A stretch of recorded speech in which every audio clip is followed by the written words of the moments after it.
আয়াতুল কুরসি 7 বার পরে মরিচের উপর ফু দিলে সাথে সাথে ফলাফল পাবেন।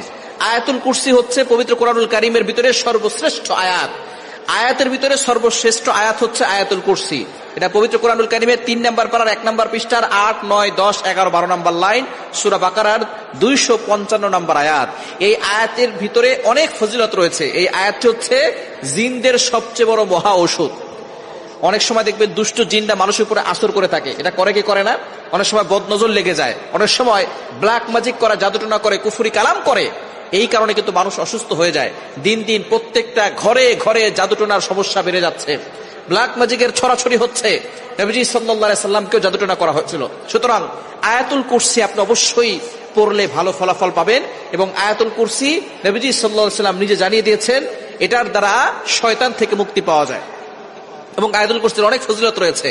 নবীজি সাল্লাল্লাহু আলাইহি ওয়াসাল্লাম জানিয়ে দিয়েছেন, মান ক্বারা আয়াতাল কুরসি ফি দুবুরি কুল্লি সালাতিন মাকতুবা লাম ইয়ামনাহু মিন দুখুলিল জান্নাহ ইল্লাল মাউত। যে ব্যক্তি 5 ওয়াক্ত নামাজের পরে একবার আয়াতুল কুরসি পড়বে, ওই ব্যক্তির শুধু মৃত্যুই বাকি থাকবে। মৃত্যু হওয়ার সাথে সাথে আল্লাহ তাকে জান্নাতের ব্যবস্থা করবেন।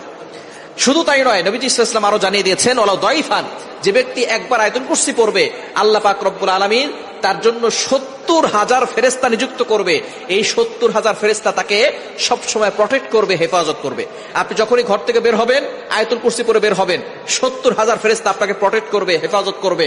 দুনিয়ার কোনো শক্তি আপনাকে ক্ষতি করতে পারবে না। কোনো ভাইরাস বলেন, কোনো বিষাক্ত প্রাণী বলেন, কোনো মানুষ শয়তান বলেন, জিন শয়তান বলেন, সকল ধরনের শত্রু থেকে আল্লাহ আপনাকে হেফাজত করবেন। সুতরাং আয়াতুল কুরসির আমল আপনি করবেন। কিভাবে করবেন? আপনি আয়াতুল কুরসি প্রথমে ওযু করবেন, ওযু করে 3 বার দুরূদ শরীফ পড়বেন।